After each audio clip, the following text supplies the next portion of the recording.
మండపేట నియోజకవర్గంలో 43 ఏళ్లుగా చూస్తున్నా ప్రశాంతంగా ఉండే నియోజకవర్గం.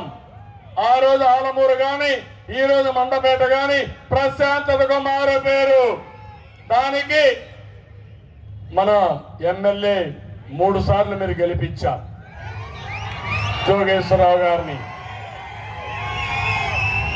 నేను మిమ్మల్ని అందరినీ కోరేది మళ్ళీ ప్రశాంతమైన వాతావరణం ఉండాలంటే జోగేశ్వరరావు ఎమ్మెల్యే కావాలి.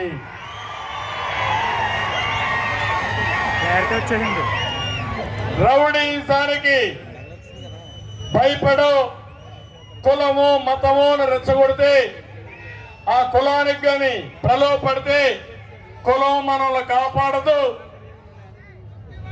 మనల్ని కాపాడే సుపరిపాలన, మనకు కావాల్సిన శాంతి, అదే సమయంలో మనకు కావాల్సింది అభివృద్ధి అని చెప్పి కూడా నేను మీకు తెలియజేస్తున్నా. ఇది అయిన తర్వాత రామచంద్రాపురంలో చూసాం చెల్లబోయిన చెల్లని కాసు. ఆ మహానుభావుడైతే సాక్షాత్తు ఆ సుబ్బారెడ్డి వస్తే కాళ్ల పైన పడిపోయాడు.